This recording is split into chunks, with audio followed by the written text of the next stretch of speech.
My name is Claire Matthews. I am 26 years old. A waitress in a town that forgets people like me. My car rattled as I drove past the street I grew up on. Red, white, and blue flags hung from every porch. Smoke from barbecues filled the air. And then I saw it, my mother's yard packed with neighbors, laughter, music. Everyone was there. Everyone, except me. I wasn't invited. Not this year. Not ever again. My stepmother, Linda Harris, stood by the grill, smiling wide. Then she leaned in, whispering something that made the crowd burst into laughter. My name. I knew it. My chest tightened. My fists curled. Something deeper was happening here, something worse than just an empty chair. And as I stopped at the edge of the driveway, I realized they wanted me erased. But they had no idea what I was about to do. What do you think? Linda whispered. Comment your guesses, like this video, and subscribe if you love seeing underdogs take their power back. I sat in my car long after the music from my mother's yard had started to fade into the night. I couldn't shake the picture burning into my mind. Linda, laughing, whispering, everyone's eyes turning to that empty space where I should have been. The heat from the engine mixed with the sticky July air, but all I felt was cold. Cold, and small, like I had been shoved back into the little girl version of myself, the one who used to wait by the window for a hug that never came. I drove away, but every street light on the way back to my apartment flickered like it was mocking me. I couldn't stop replaying it. The clinking of glasses, the firecrackers popping somewhere in the distance, my stepmother's smile stretching too wide as if she knew this moment would reach me somehow. And it had. It clawed at me, pulled me back into a lifetime of shadows I thought I'd escaped. I remembered the birthday when I turned 9. I had invited 2 girls from school, but when they showed up, there was no cake, no decorations, not even my mother. Linda had convinced her to take Ryan to some baseball game out of town. They left me behind with a frozen pizza and a babysitter who fell asleep on the couch. I blew out a candle I lit myself, whispering a wish I never dared repeat out loud. To be wanted. That memory stayed pressed into me like a scar. And then there was the time Ryan broke a lamp. I was 12. He lied and said it was me. Linda nodded, smug, and my mother's disappointment hit me harder than the slap that followed. I tried to explain, but my mother's eyes didn't soften. She wanted to believe Linda, and Linda wanted me punished. That was the pattern. Every lie from Ryan became my burden. Every favor Linda whispered into my mother's ear turned into law. The older I got, the more invisible I became. Birthdays forgotten. Graduation skipped. Even when my father died, I stood alone at the back of the church while Linda clutched my mother's hand and made sure everyone saw her tears. I remember looking at the casket, at the man who once told me stories and taught me how to ride a bike, and knowing he was the only one who had ever really been mine. And now he is gone, too. The memories bled together until I could barely see the road in front of me. I pulled over at a gas station, sat in the dark, and pressed my forehead to the steering wheel. The sting in my chest wasn't just from tonight, it was from years of being erased, of being rewritten out of my own family story. I thought about calling someone, anyone, but who would I call? My friends always said, that's just how families are. They didn't get it. They didn't know what it felt like to be the ghost in your own house. So I drove back, parking 2 streets over from my mother's place. My pulse pounded as I crept through the dark, keeping close to the hedges. I told myself I just needed to see, to know what they were saying about me. The fireworks overhead made it easier to move unnoticed, each burst of light giving me cover before the night swallowed me back up. From the side of the house, I could see the string lights stretched across the backyard, the tables piled with food, the guests glowing with drink and celebration.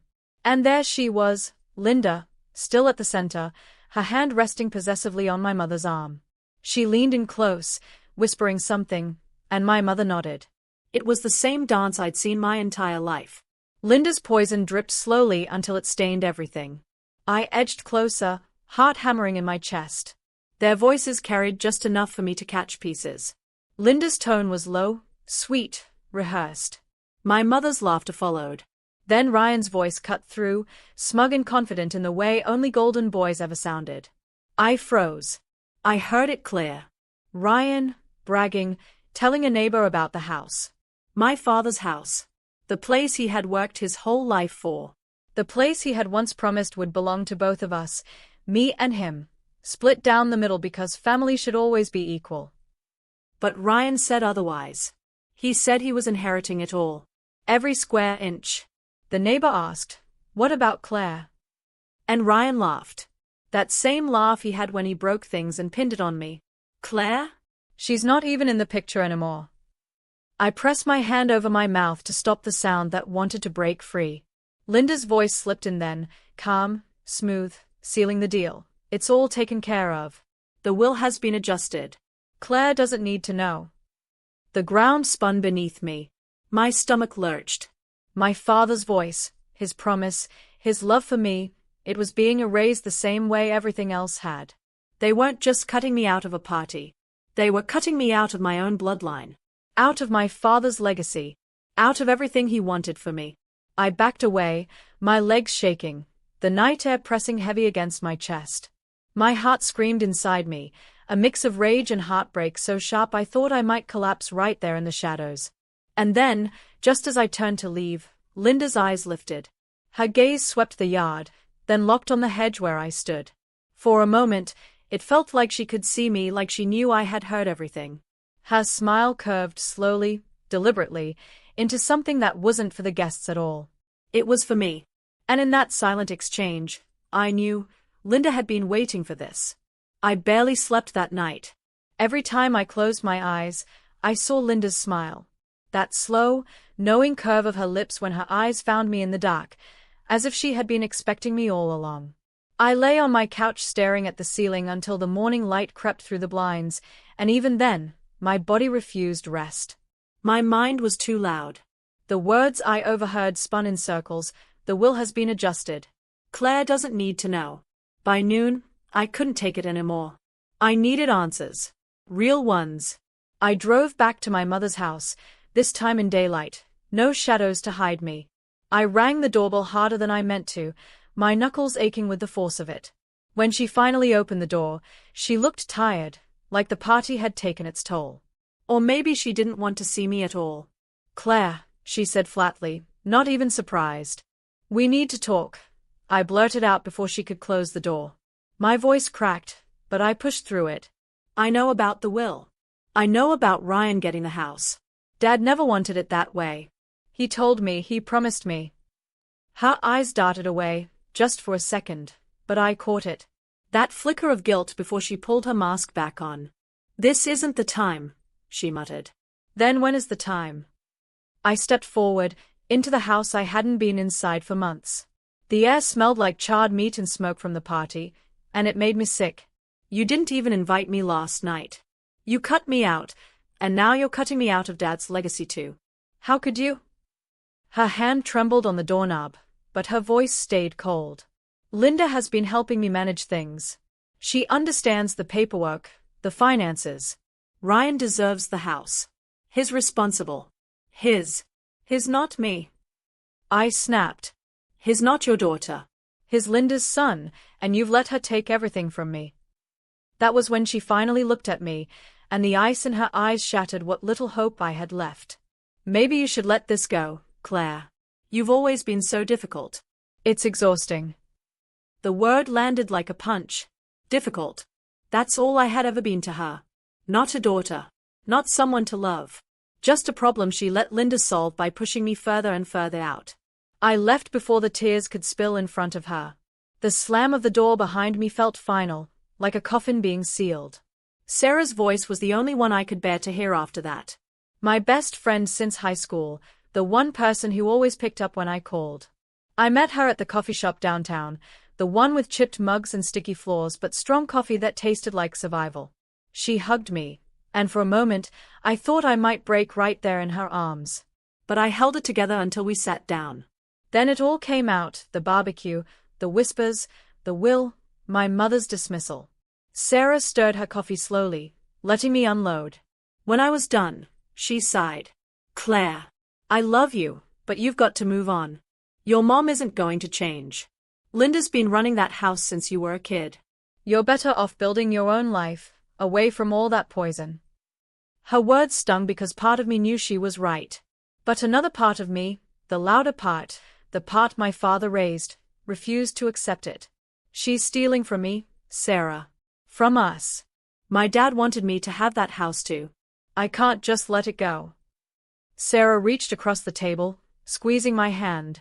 I don't want to see you destroy yourself chasing after them. Sometimes letting go is the only way to heal. I nodded, but inside, I rejected every word. I couldn't let go. Not when the truth was buried somewhere under Linda's lies. That night, I went digging. It started with an old showbox I kept under my bed, filled with scraps of my childhood report cards, photos, and my dad's letters. One of the letters mentioned a lawyer, someone named Carter who had helped draft his will. My hands shook as I searched online, praying he was still practicing. He wasn't. He had retired years ago. But his daughter had taken over the practice. And she still had the old files. I called the office, my voice steady even though my heart raced. I explained who I was, told her I just wanted to see what my father had written before everything got changed. She hesitated, said she couldn't legally give me much without authorization. But when I told her Linda Harris had been handling everything, her tone shifted. Linda, she repeated. I remember her. She came in after your father passed. A lot of paperwork went through her hands. Some of it didn't sit right with me, but I wasn't in charge then. My pulse pounded.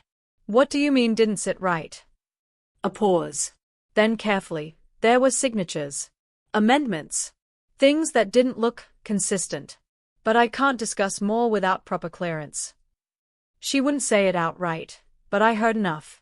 Forgery. Linda had forged something years ago to push me out. I hung up the phone, my blood boiling.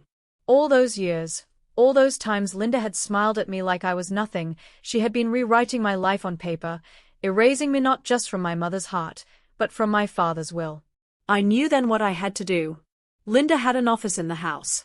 She kept her files locked, but I had been in there as a teenager, dusting shelves while she treated me like the help. If the proof was anywhere, it would be in that room. I waited until the lights in the house went out. The neighborhood was quiet, except for the distant hum of cars and the occasional bark of a dog. My heart slammed against my ribs as I slipped through the backyard, keeping low. The side door was still the same, an old key hidden under the flower pot. Linda thought she was clever, but I remembered. My hand shook as I slid the key into the lock. The click was louder than I wanted, but it opened. Inside, the house smelled of lemon cleaner and stale smoke. Every creak of the floor made me freeze, but I pushed forward, up the stairs to the office. The door was locked. Of course it was. I dug a hairpin from my pocket. I had taught myself little tricks like this after years of being locked out of my own spaces. It took longer than I wanted, but finally, the lock gave way with a soft snap. The office was exactly as I remembered. Neat, orderly, a shrine to control.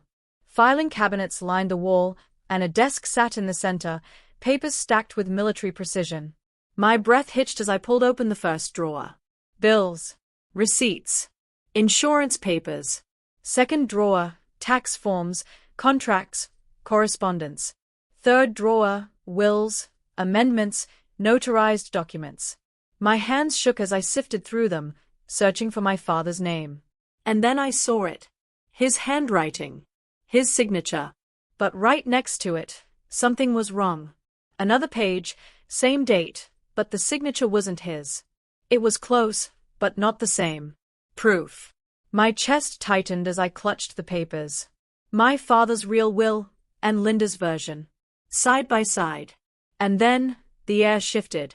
The hair on my neck rose before I even heard it, the soft sound of a floorboard groaning behind me. I turned, the papers still in my hands. Someone was standing in the doorway. I froze when I saw her silhouette in the doorway. My pulse roared in my ears, drowning out every other sound in the room. The papers trembled in my hands as I squinted through the dim light. It wasn't Linda. It wasn't Ryan. It was Sarah. She stood there with her arms crossed, her figure framed by the hallway glow, and for a second, I felt both relief and dread. Relief because it wasn't the woman who had stolen everything from me. Dread because I had no idea why my best friend was here, in Linda's house, in the middle of the night. Claire, she whispered harshly. What the hell are you doing? Her voice cut through me like glass. I tried to breathe, but my chest ached. I held up the papers, my words spilling before I could stop them. She forged it, Sarah. The will. My dad's signature, it's fake. I knew it. I just needed to see it for myself. Sarah's eyes darted to the stack in my hand. She stepped forward quickly, shutting the door behind her with a quiet click. Are you insane? If anyone finds you here. I couldn't wait anymore, I pleaded. I had to know. And now I do. Her face was hard, but her voice softened, almost against her will. Claire, you shouldn't be here. This is dangerous. I know, I whispered, my throat tight. But please, you can't tell anyone. Not my mom, not Linda. Promise me. I must have looked desperate, clutching those papers like they were oxygen. Sarah studied me, her eyes searching mine the way they always had when I was on the edge. Finally, she nodded. I won't tell. I've got you. The relief that crashed over me nearly brought me to my knees. For the first time in weeks, I felt like I wasn't alone. I slipped the papers back carefully, leaving them exactly as I found them. Sarah guided me out, every step tense, every creak of the floorboard making me hold my breath. When we finally slipped out the side door and into the night air, I exhaled so hard it felt like I'd been drowning. We didn't speak until we reached my car. She grabbed my hand before I could open the door. Claire, you need to be careful. Don't make moves too fast. People like Linda, they always get ahead because they know how to play the game. You can't just storm into her office like this again. Her words sounded protective, like the Sarah I trusted. I nodded, swallowing the fear in my throat. I won't. I promise. I'll be smarter. She pulled me into a hug. Her arms were warm, steady. I clung to her like she was the only thing keeping me from shattering. I'm with you, she murmured against my hair. Always. I believed her. The next few days, I walked around like a ghost, but for the first time, it wasn't because I was broken. It was because I had hope. I spent my shifts at the diner half-focused, my mind constantly replaying what I'd seen, what Sarah had promised. Every time a customer complained, every time my manager barked at me, I reminded myself, I had proof. I wasn't crazy. And now, I had Sarah on my side. At night, we'd talk on the phone. She'd ask what my next move was, what I thought I should do with the information. I told her bits and pieces, never everything, just enough to make her understand how serious this was. She listened. She calmed me down. She kept me from charging back into Linda's house like a maniac. For the first time, I thought maybe I could actually win. But then little things started to feel off. I'd mentioned something I planned to do, like looking into my father's lawyer again, or asking neighbors if they'd witnessed anything, and somehow, Linda would already be a step ahead.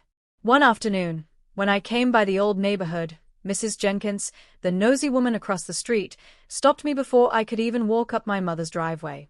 Claire, she said, pursing her lips, your mother told me you've been causing trouble. Snooping where you shouldn't. It's not healthy, dear.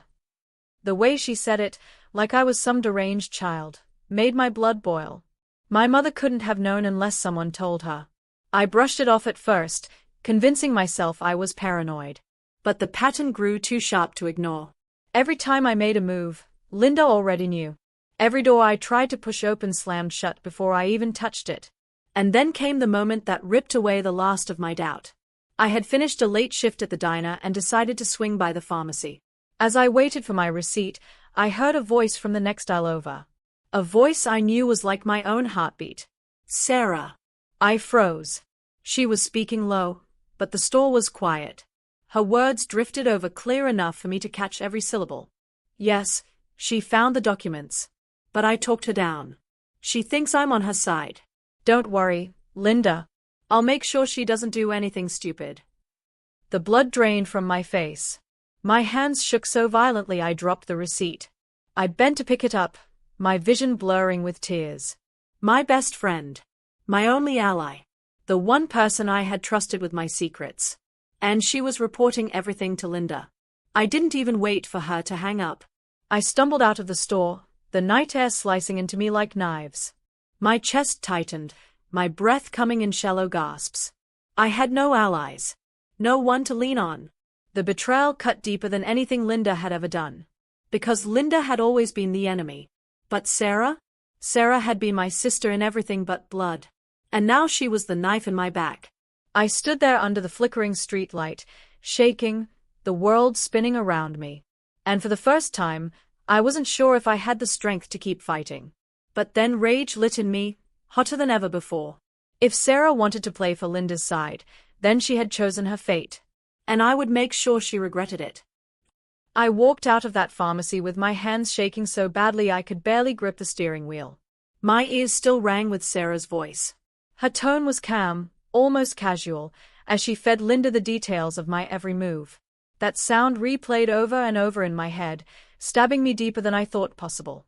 But as I drove home in silence, one thought cut through the chaos. If I let Sarah see that I knew, if I exposed my anger too soon, I'd lose the only advantage I had left. So I made a choice. I swallowed the rage, buried the betrayal, and forced myself to pretend I was still the same Claire who trusted her without question. If Sarah thought I was clueless, I could watch her closer. I could learn just how deep her loyalty to Linda went. 2 days later, the phone call came. It was my mother. Her voice was softer than usual, almost hesitant. "Claire, Linda thinks it would be nice if you joined us for dinner this weekend. Just the family. She feels we've drifted. And I think she's right. It's time we tried to fix things."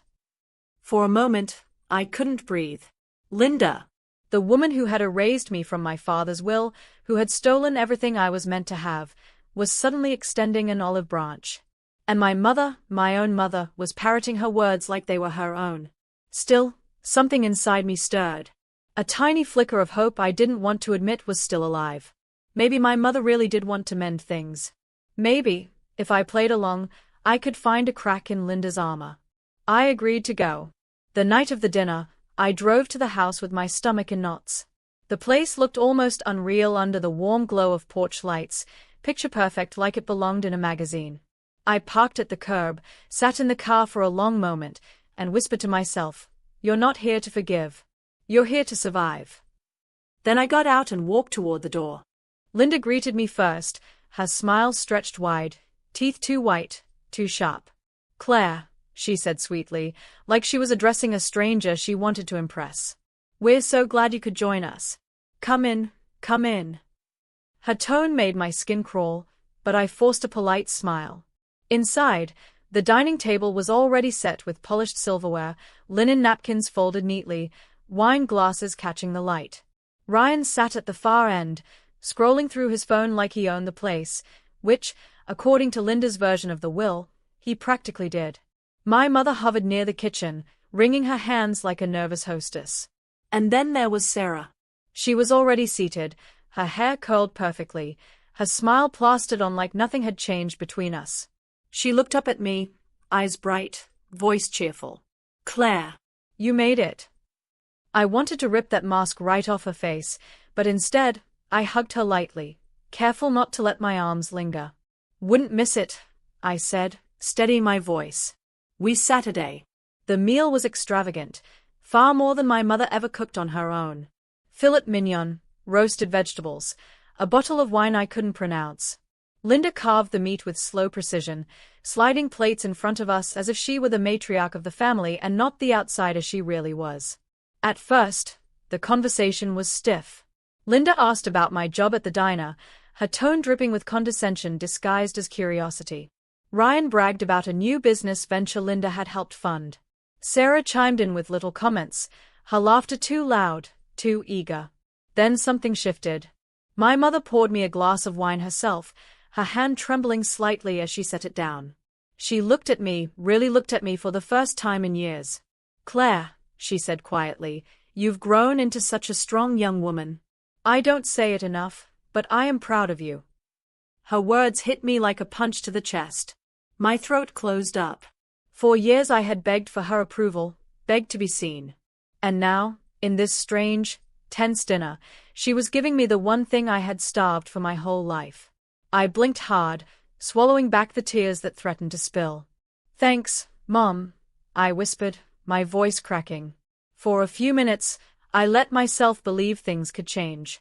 Maybe this dinner wasn't just another game Linda was playing. Maybe my mother truly wanted to reach me, to pull me back into the family I had been forced out of.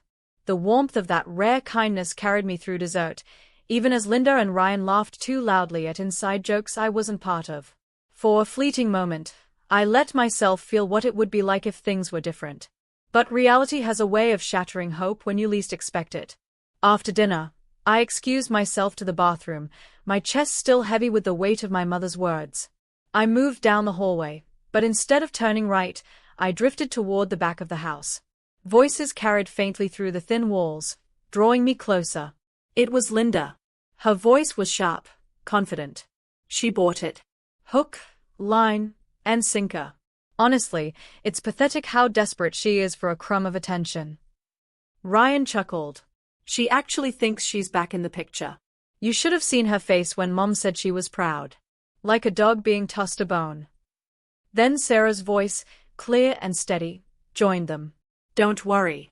She won't make any sudden moves. She trusts me. I'll keep her in line until you're ready to cut her out completely. My stomach dropped.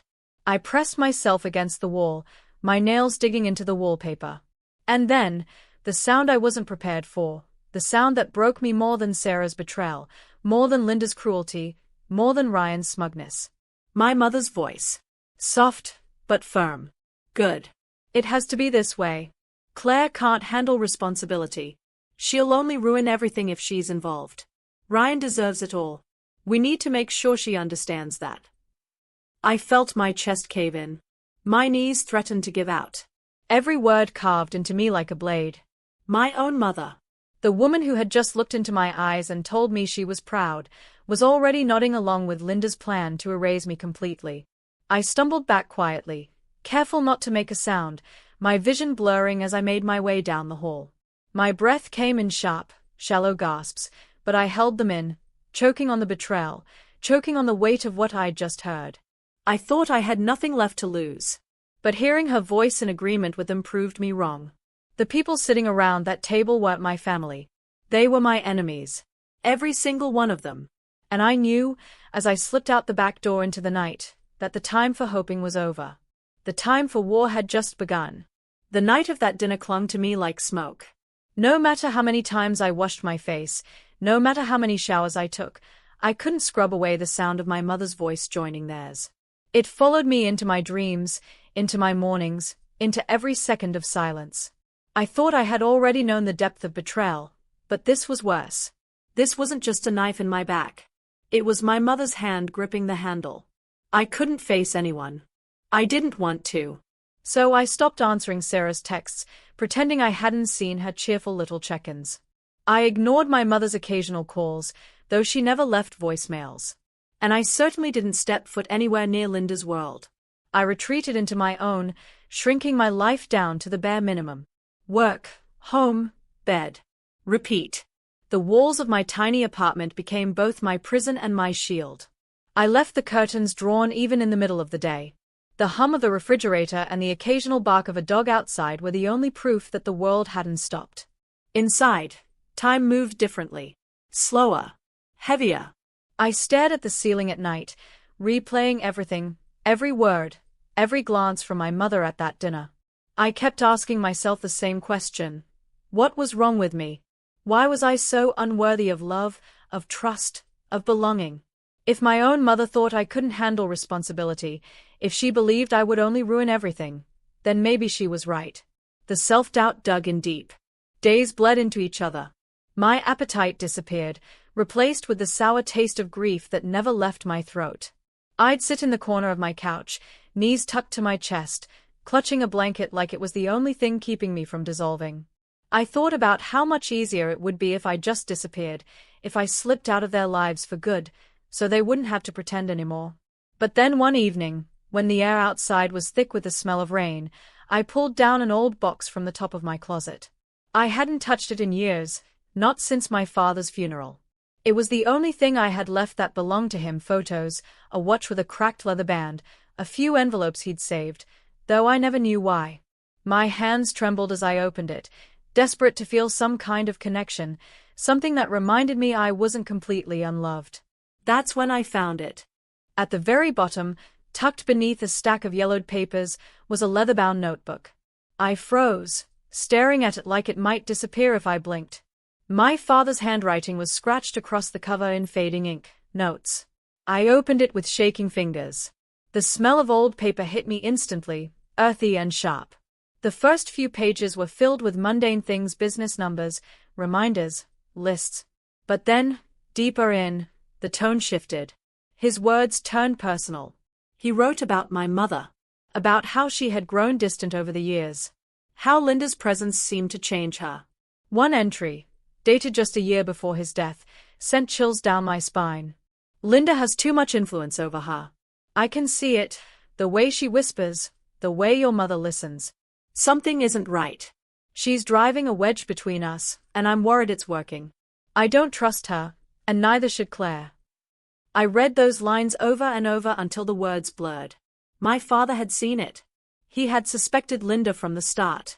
And he'd tried, in his own quiet way, to leave a warning behind for me. My chest tightened, but for the first time in weeks, it wasn't just grief pressing down. It was something else. A flicker of clarity. I wasn't crazy. I wasn't imagining the manipulation, the games. My father had seen it too. I turned more pages, devouring every line.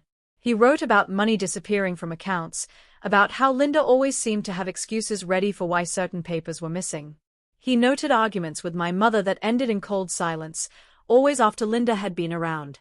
And then, near the back of the journal, scrawled hastily as if he'd written it in a rush, was something that made my breath catch. If anything happens to me, Claire needs to know I didn't leave her with nothing. The account is in her name. She'll find it if she looks. Don't let Linda near it.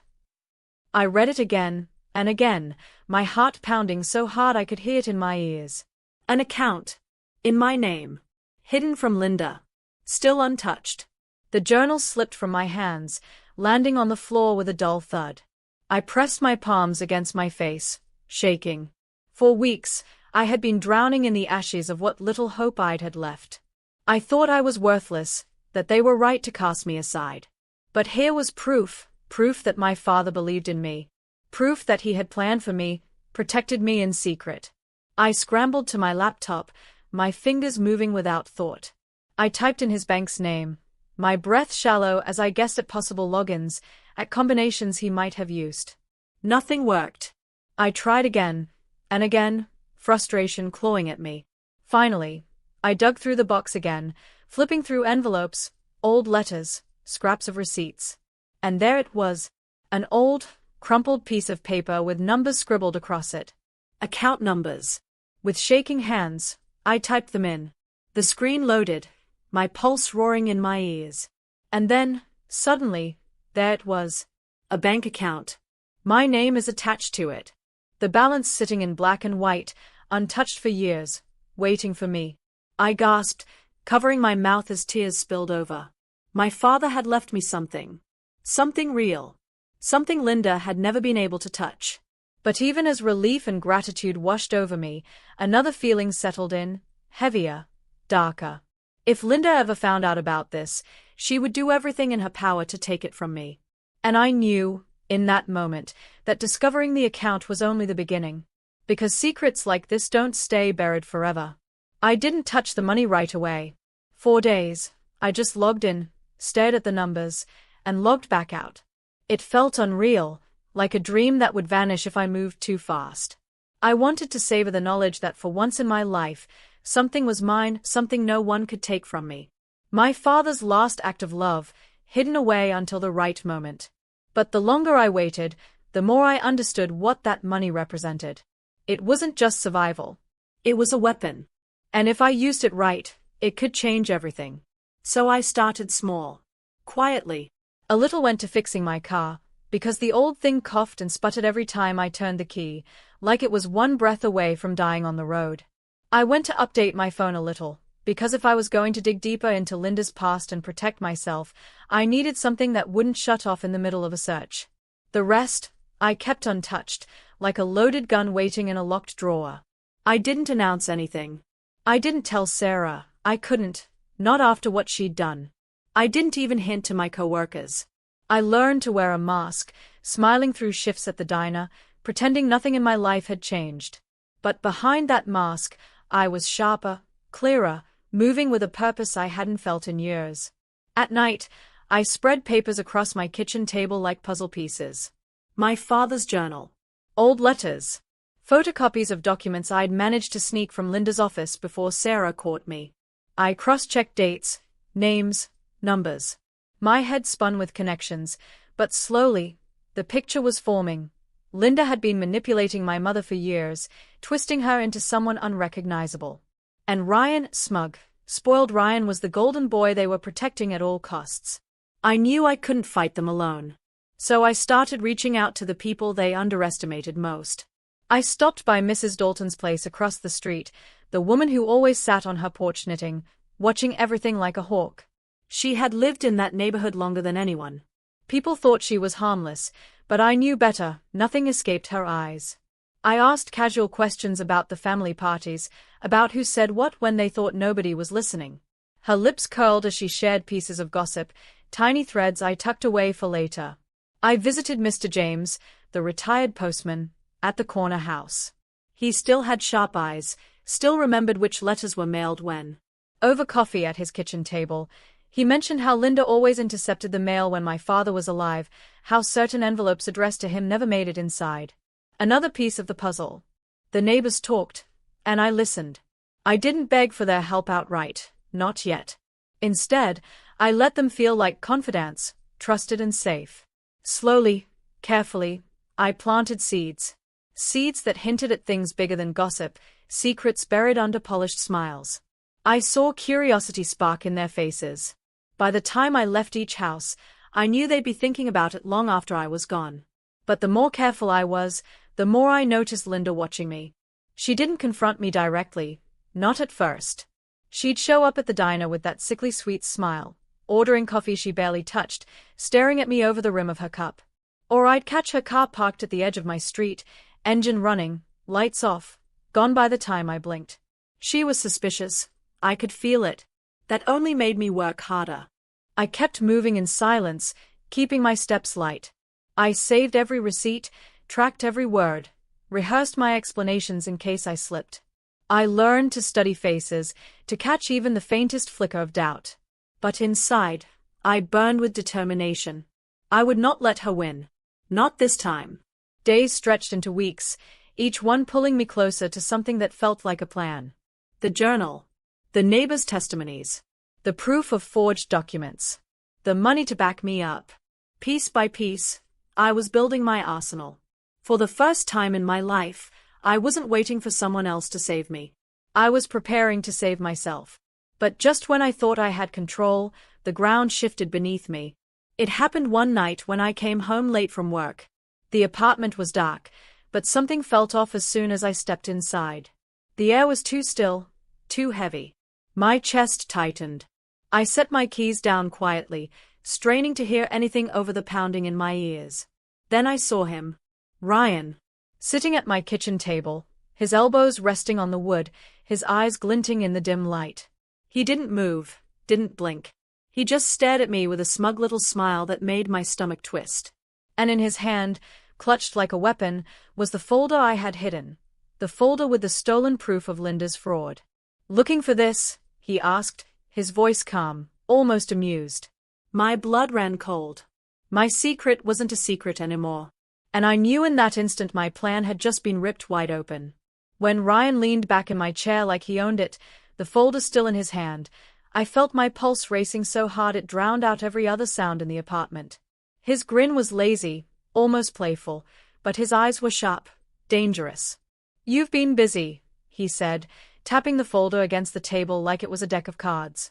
"Sneaking around, digging where you don't belong. Did you really think nobody would notice?" My throat was dry. I wanted to snatch it from him, but my legs wouldn't move. Every word he spoke was like a hand tightening around my chest. He stood slowly, circling me like a predator testing its prey. "You think Linda is the villain in all this? You think you've been so clever collecting your little scraps of evidence?" He laughed under his breath, low and sharp. "You don't get it, Claire. You're not just fighting her. You're fighting me too." The words hit harder than I expected. For years I had thought of Ryan as spoiled, arrogant, selfish but not intelligent enough to be dangerous. But the way he looked at me then, the way his smile sharpened with every second, I realized he wasn't just a puppet. He was part of the machine. What do you mean? I was forced out. He leaned close, his breath hot on my cheek. Those documents you've been hoarding? The ones that prove Linda cut you out of the will? I helped her forge them. His smirk widened, proud, like he was confessing to a prank instead of a crime. Dad wanted the house split between us? Not anymore. I made sure of it. And you'll never prove otherwise. It felt like the ground split beneath me. My father's voice, his promises, his journal entries, it all came crashing down, suffocated by Ryan's revelation. The betrayal wasn't just Linda whispering poison into my mother's ear. It was Ryan's signature sealing the deal, Ryan's hand writing me out of my own bloodline. For a moment, I couldn't breathe. All I saw was his face, smug and proud, a face that looked so much like the brother I used to play tag with in the backyard, but now twisted into something I didn't recognize. Why? I whispered. He shrugged like it was obvious. Because you don't belong, Claire. You never did. Mom hated you. Dad pitied you. But me? I knew the only way to keep what was rightfully mine was to erase you. And guess what? It worked. I wanted to scream. To claw at him. To take the folder and rip it from his smug hands. But my body stayed frozen, locked in disbelief. Then he softened, lowering his voice. But maybe it doesn't have to be this way. You keep quiet, stop digging, stop embarrassing yourself, and I can make sure you're taken care of. I blinked at him, unsure if I'd heard right. He leaned in closer, the folder brushing against my arm like a cruel tease. Money. More than you've ever seen in your sad little bank account. A fresh start. You walk away from all this, and no one ever has to know. His words dripped like honey over poison. For a split second, the offer tempted me. A way out. A way to stop drowning. The thought of finally breathing again. But then I saw my father's handwriting in my mind, the way he wrote about his fears of Linda, his hopes for me. I remembered the neighbors' eyes, the quiet support they had given me. And I knew Ryan's bribe wasn't freedom, it was a leash.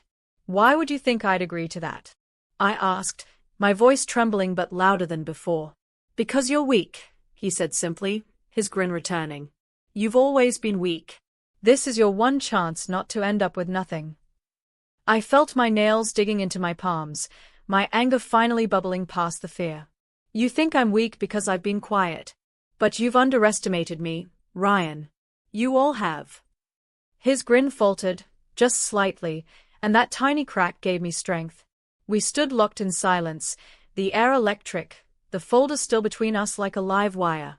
And then before I could move, before I could plan my next word, the front door slammed open so hard the walls shook. I turned, heart lurching, and there she was. Linda. Her eyes snapped from me to Ryan, to the folder clutched in his hand, and back again. Her face drained of its smug mask, twisting into something sharp and dangerous. What, she hissed, her voice low and trembling with rage, is going on here? Ryan froze, the color draining from his face. He hadn't planned for this. And I realized with a sick jolt, Linda had heard everything. The 4th of July came heavy in the air, thick with heat and smoke from fireworks already popping in the distance. Every year, my mother's barbecue had been the centerpiece of the neighborhood, the one event everyone looked forward to, the one event I used to help set up when I was a little girl. Balloons, sparklers, laughter, fake smiles that never included me. This year was no different. Except for one thing. I wasn't invited. But I was going anyway. I had the folder tucked inside my bag, my father's journal pressed close against my chest, my proof. For weeks, I'd rehearsed what I would say, how I would hold my head high, how I would finally shatter the image Linda built around herself. When I turned the corner onto my mother's street, the noise hit me first. Music, children running with sparklers, the smell of grilled meat floating on the breeze. And then came the eyes. Neighbors lined along their lawns, cups in hand, voices pausing as they spotted me walking alone. I felt their stares follow me. Some were pitying, some judgmental, most shocked. It didn't matter. I kept walking. My shoes crunched on the gravel like each step was a drumbeat leading me to the final act of this nightmare. At the gate, I saw her. Linda. She was laughing, wineglass in hand, her arm looped around my mother's like they were co-hosts of some pageant. Ryan was at the grill, flipping burgers like a king presiding over his feast. And Sarah, my Sarah, stood near the patio, smiling like nothing was wrong, like she hadn't sold me out behind my back. I swallowed hard and stepped through. Conversations dipped. Heads turned. For one sharp second, I thought Linda might stop me at the gate. But she only looked me up and down, smirked, and raised her glass higher like my presence was some cheap entertainment. "Claire," she said, her voice dripping with false sweetness. "What a surprise." I ignored her. I walked past her, past the grill, past the shocked faces of neighbors. My hands trembled as I set my bag on the picnic table. Then I pulled out the journal. My father's voice. His truth. The words he left for me when he knew he wouldn't be able to fight anymore. I opened it to the marked page and read aloud. "My greatest fear," I said, my voice steady at first, then louder, "is that Linda will twist your mother against you, Claire. She is not to be trusted. Protect yourself." Gasps rippled through the crowd. I lifted my head, meeting eyes that darted between me and Linda. She tried to laugh, to wave it off, but I wasn't finished. "Dad kept records," I said. I pulled out the folder, flipping it open for everyone to see. He documented the original will. He wanted the house split between me and Ryan. But the version filed after his death, the one that cuts me out completely, was forged. Linda's smile faltered. Ryan stiffened at the grill. My mother's hand flew to her chest. I spread the pages out on the table, the signatures, the mismatched dates. "Here's proof. My father's real handwriting." And here I held up the forged version, my hand shaking from the weight of the moment. "Here is Linda's fraud. Ryan helped her." They erased me. Chaos erupted. Neighbors gasped. Some whispered my name. Others turned to Linda with wide, accusing eyes. Someone muttered, "I knew it." Linda slammed her glass down so hard it shattered on the patio. "This is nonsense," she snapped. Her voice was sharp but quivering, the mask slipping. "She's making this up, she." "Really?" I cut her off, my voice louder than hers, my body trembling but unshakable. "Because Dad wrote about it. He saw you. He knew you'd try this. And he begged me to fight back." For the first time in years, I saw doubt flicker across my mother's face. She looked at me, then at Linda, then back again, her lips parting as if she wanted to ask questions but didn't know where to begin. I pressed harder. "4 years, you all made me feel invisible. You let her erase me, humiliate me, turn me into the black sheep of this family. But not anymore. Everyone here deserves to know what kind of woman you really are." The whispers grew louder, neighbors pulling out phones, snapping photos of the documents, recording Linda's pale, shaking face. But I wasn't done. I turned toward the patio, toward the one person who had cut deeper than anyone else. "And while we're talking about betrayal," I said, my voice colder now, sharper, "let's not forget Sarah." The crowd shifted, heads turning toward her. She froze, her smile vanishing as her cheeks flushed. I locked my eyes on hers. The one person I trusted. The one person I thought was on my side. She was feeding Linda everything. Every step I took. Every piece of evidence I found. She sold me out. A collective gasp surged through the yard. My stomach twisted as Sarah shook her head, mouthing words I couldn't hear. But it was too late. The crowd had already decided. Whispers flew like sparks from fireworks, rising louder and louder, until Linda's yard wasn't filled with music anymore. It was filled with betrayal laid bare for all to see. And Sarah's face staring back at me, wide-eyed, pale, was the last thing I saw before the night exploded. The moment the words left my mouth, the barbecue collapsed into chaos.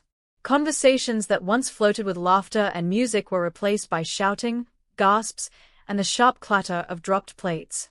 The speakers still blasted some cheerful 4th of July song, but it felt mocking now, like a cruel soundtrack to the wreckage I had unleashed.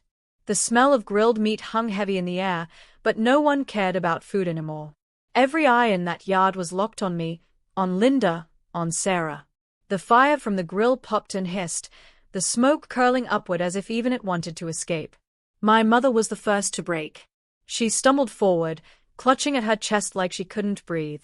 Her eyes darted between the documents on the table, the shattered glass at Linda's feet, and my face.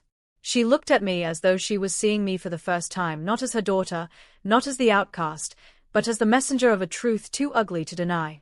"Claire, what is this?" Her voice cracked. Linda tried to cut in, her hands flailing, her tone desperate. "It's a lie. She's twisting everything." "Stop," my mother snapped, her voice so raw it silenced the entire yard. "Just stop." The silence that followed was unbearable. My throat tightened.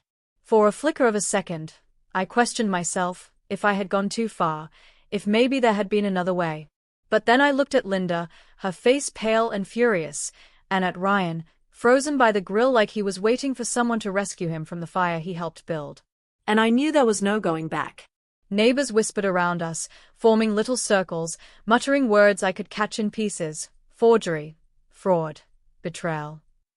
Phones were still recording, faces illuminated by their screens, ensuring the entire neighborhood and probably half the internet would see the truth. My mother dropped into one of the lawn chairs, her body trembling. For years, she had been Linda's shadow, her partner in every barbecue, every community event, every show of fake unity. Now, with a single folder of papers and my father's journal, I had ripped that mask away. The sting hit me hard. I didn't just destroy Linda. I destroyed my family's image. The barbecues, the smiling photos, the little traditions that had kept us tied together even through lies, it was all gone now, in front of everyone. I felt exposed, like I had stripped myself naked in the middle of the street. For years, I had longed for acceptance. Now, all I had was silence and shame wrapped around me like a noose. And then I heard it, my mother crying. A raw, guttural sound that didn't sound like her at all. She buried her face in her hands, her shoulders shaking, her sobs breaking through the humid July air. People turned away, some out of discomfort, some out of pity. I couldn't tell if her tears were for me, for the truth, or for the image of her family collapsing in front of her friends. For a moment, guilt cut deep. Maybe I had been cruel. Maybe I had torn everything apart too brutally. My chest burned with the weight of it. I wanted to walk away, to crawl out of my own skin and disappear into the night. But then Linda's voice cut through the air, bitter and venomous. "You're pathetic," she hissed, pointing at me like I was the problem, like I had created the fraud instead of exposing it. "You think this makes you powerful? All you've done is humiliate yourself."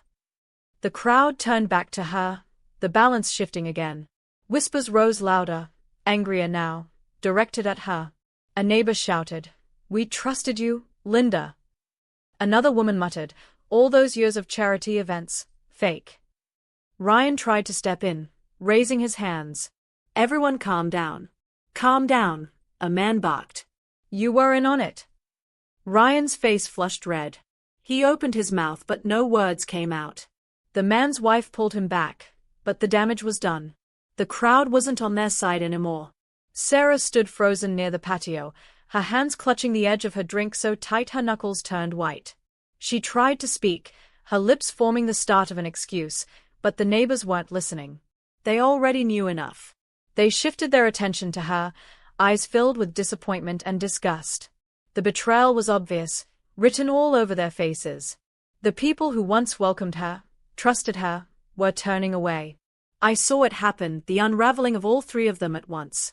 Linda, her reputation shredded, clawing at what was left of her dignity. Ryan, cornered, exposed, no longer the golden son. And Sarah, stripped of the illusion of loyalty, standing alone while whispers tore her apart. That was the moment something inside me shifted. The guilt was still there, sharp and aching. But underneath it, there was something stronger. Control. For the first time, I wasn't on the defensive.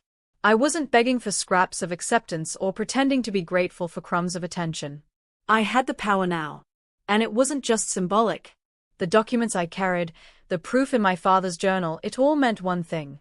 The house, the inheritance, the life they tried to steal from me, it was mine again. Linda knew it too. I saw it in her eyes, The moment reality sank in. She had lost. The chaos around me blurred into background noise, voices shouting, phones flashing, fireworks crackling in the distance. I focused only on the papers in my hands, the journal tucked safely back in my bag, the weight of my father's words reminding me why I had fought. Neighbors began to leave, shaking their heads, muttering under their breath. Some gave me small nods of acknowledgement, others avoided my gaze, too uncomfortable to face the wreckage. The party was over. I stood still, letting it all burn around me. My mother stayed in her chair, silent now, her eyes glassy and far away. She looked smaller than I'd ever seen her, like the truth had shrunk her down into something fragile. I wanted to go to her, to comfort her, but I couldn't. Not tonight. Ryan shoved the spatula down on the grill with a loud clang, muttering curses under his breath. Linda stormed off toward the house, her heels clicking hard against the patio stones, shouting something about lawyers. Sarah tried to follow, but Linda shoved her back without even looking. That was their world now fractured, turning in on itself, devouring everything in its path. And me? I was done. I gathered the papers, slid them back into my bag, and stood tall in the middle of the yard. The smoke from the dying grill curled around me, the smell of burned meat and gunpowder from fireworks mixing in the air. The house loomed behind me, every brick filled with memories, both good and poisoned. For years, it had been the center of my pain, the symbol of everything I wasn't allowed to have. And now, legally, it was mine. But I didn't want it. Not like this. I turned away from the patio, from the broken faces of the family that had betrayed me, from the neighbors' lingering stares. My feet carried me down the path, through the gate, and out into the night. As I walked, I whispered into the heavy air, almost like I was asking the stars themselves, "Tell me, was I too harsh, or did they deserve every second of it?" And I didn't wait for an answer. Sometimes freedom doesn't come wrapped in forgiveness.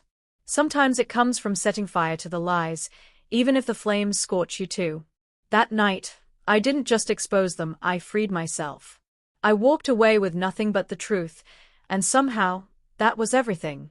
Tell me, if it were you, would you have let them off easy, or would you have burned it all down like I did?